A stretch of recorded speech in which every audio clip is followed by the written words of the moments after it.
Non mais mettons-nous bien ça dans la tête. Moi, l'Europe n'est pas mon centre. L'Europe est une périphérie de l'Afrique. Vous voyez, ils sont restés plus de 100 ans chez moi, ils n'ont pas parlé ma langue, je parle leur langue. L'avenir, pour moi, l'avenir ne dépend pas d'être compris par l'Europe.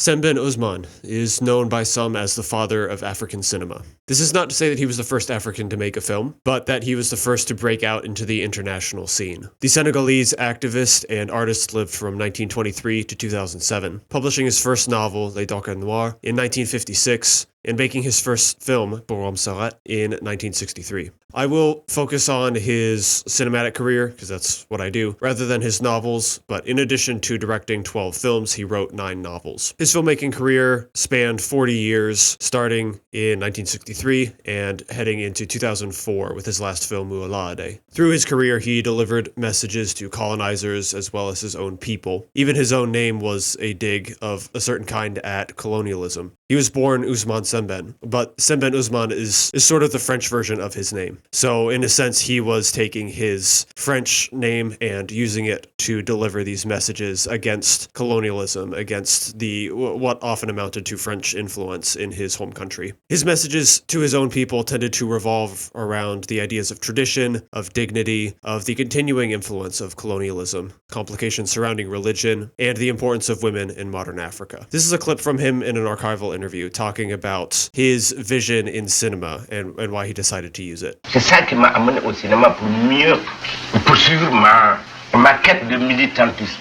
Mais pour prendre le raccourci de l'histoire avec la tradition de l'oralité, le cinéma devient pour nous un outil important. So his goal was activism. As Ashley Clark put it, he sought to fulfill his role as a griot in the West African tradition, a man of learning and common sense who is the historian, living memory, raconteur, and conscience of the people. I will highlight 3 of his films that I appreciate, which also help to convey his messages in cinema. Hopefully it inspires some people to watch him, but perhaps more importantly, I hope that it inspires some people to seek out understanding of challenging art, to see some fresh perspectives. I think the importance of diverse perspectives is something to stress, especially in modern times in America at the moment. So the first film is Camp de Thiaroye. Camp de Thiaroye is concerned chiefly with colonization and its effects upon Africa as a whole. A Senegalese platoon of soldiers from the French Free Army are returned from combat in France and held for a temporary time in a military encampment. To me, this is a uniquely unnerving film. It is a war film. It is a film that confronts racism. It's a film that confronts colonialism. But I think the unnerving quality is the depiction of attitudes, the French attitude towards their colonies. There's an inability to see the colonized people on their level, even after having gone through war with them, even to the level of saying that they must have collaborated with the Nazis at one point. The soldiers are viewed as a constant threat under fairly benign circumstances, and as soon as they stand up for themselves, they are labeled communists in the classic timeless sense. The film's treatment of the Germans and the French, I think, stinks out to me the most,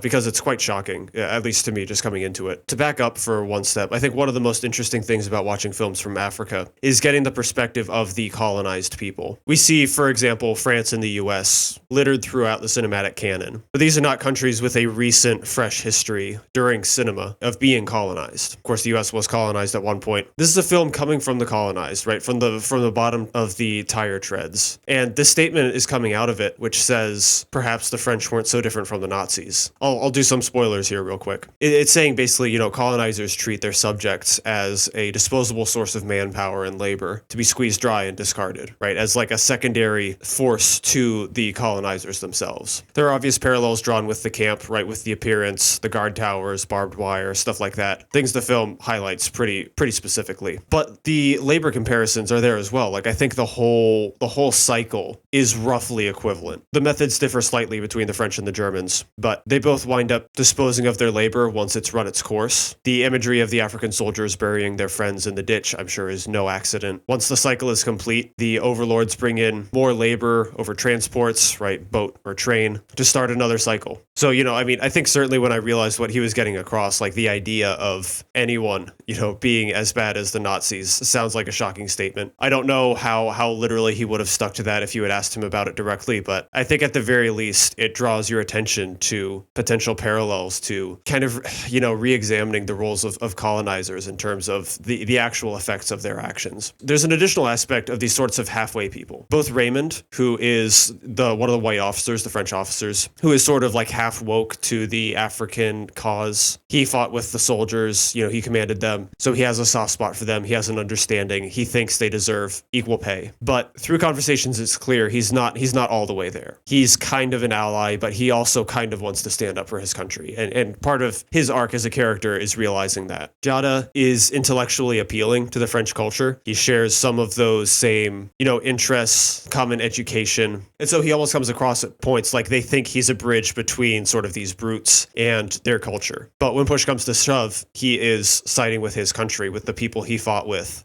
That's the halfway-ishness of him is not good enough for them. He's still one of the colonized in their eyes, no matter how appealing he is in his education and whatnot. And so, ultimately, to wrap up, the film depicts the way in which colonizers wring that human resource dry and just dehumanizes them. It uses cinematic language to immortalize, this moment in time, post-war colonization, the memory of a time in Senegal's history. Next film is Xala. Here we transition from the external forces of colonialism to the suggestion of external forces and the way that has transitioned to Africa and some of those societal ills. A rich businessman in Senegal is cursed with crippling erectile dysfunction upon the day of his marriage to his third wife. The only cure is brutal public humiliation.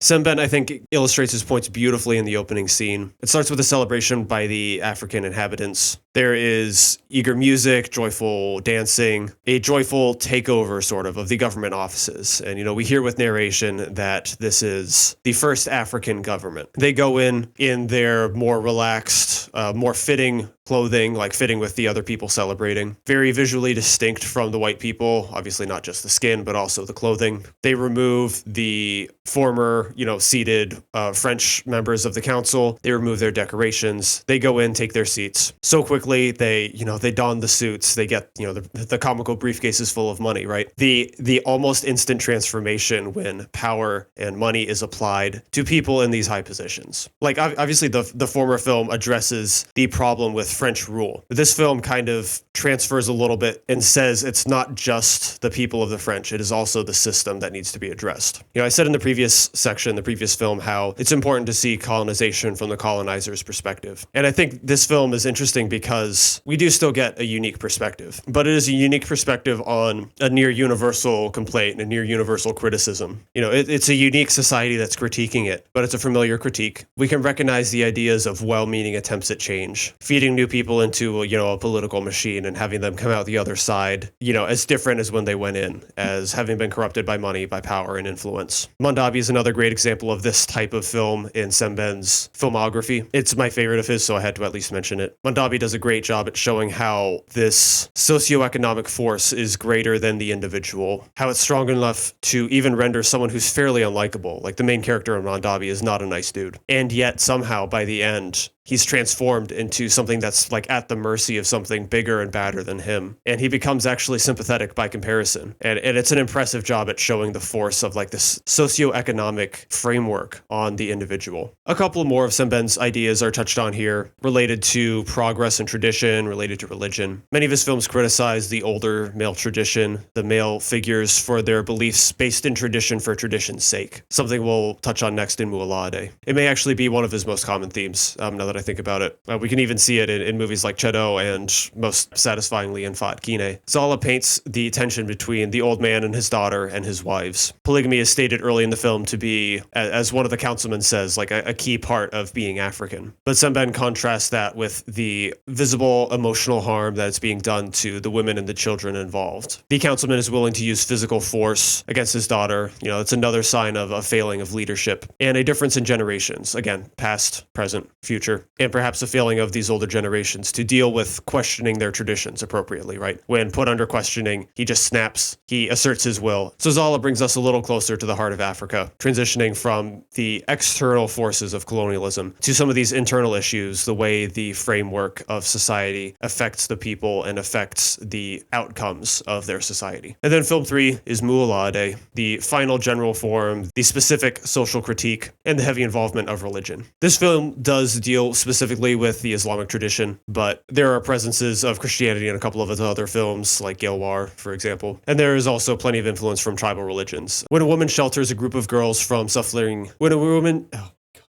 a woman shelters a group of girls from suffering female genital mutilation, she starts a conflict that tears her village apart. Kali demonstrates what is needed for social change. A problem is quietly observed, but someone has to start action, right? The problem of female genital mutilation is known, girls are dying, no one is taking action. Someone has to take a beating for believing in it. It's just how it goes. Movements do not start painlessly. And so others have to see that someone is willing to stand up for it. You need an existing base to build up support, to build up people who can see that there is something worth following. She is the catalyst for a movement in, this small version of a social change in one village. This is the peak of his tradition for tradition's sake commentaries. Maybe even the peak of his male leadership commentary, maybe the peak of tradition versus progress as well. Moolaade, the word is the idea of protection from a purification rite. No idea about really the Islamic view of it, but as depicted in the film, it is something that is tradition for tradition's sake. The leaders don't consult scriptures to back it up or justify it. They simply try to keep it going because that's how it is. The purification is often deadly for the girls undergoing it, and the women of the village are secretly afraid of the rite. The male leadership not only fails to keep the girls safe, but is also power hungry. They hear women specifically benefiting from the presence of radios, from hearing from the outside world as a form of their entertainment. They hear outside influence, so the men take steps to kind of secure their power so they don't hear things like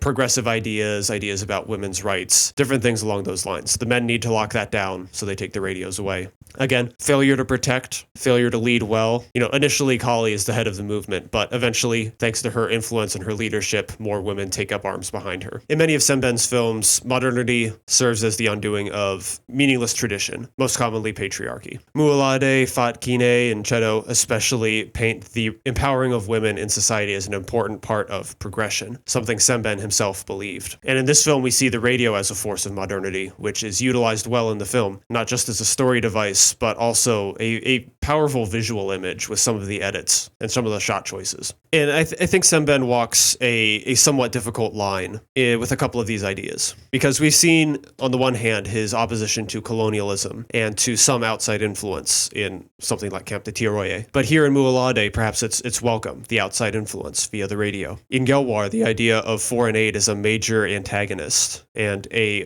force that Sembène viewed as a way of foreign powers sort of insidiously inserting themselves into African culture. In some films like Moolaade, there is a educated African-born man who is a protagonist, someone who sees wrongs being done, tradition due to tradition's sake, and opposes it. And in some cases, like in Gelwar, there is an educated African-born man who is distant from African culture, who kind of looks down on it because of his glimpses at modernity. So I think the tension between those two and the different ways those people, those ideas can come across is fascinating. And it comes down to Africa and Senegal, places of which Sembène clearly loves, despite the at times harsh critiques. These harsh critiques are commonly needed to see improvement. He critiques attitudes that dismiss Africa as backwards or inferior, like The Man in Gelwar. He critiques attitudes that cripple African society, like these traditions for tradition's sake. He critiques institutions that cripple African society, sometimes the colonizers, maybe the foreign aid, maybe the capitalistic systems. And the way he depicts and addresses his country and the other countries in the continent, I think are so stern and loving. I believe Sembène Ousmane was a great inspiration, and he shows us a model form of patriotism. He advocates, he chides, but he seeks the best and he demands the best from his country. He didn't compromise his ideals. He used them to fuel his works. He additionally infused them with beauty, with humor, with this unflinching perspective that makes for great art when all those things are put together. And I think those qualities all make the father of African cinema someone worth listening to.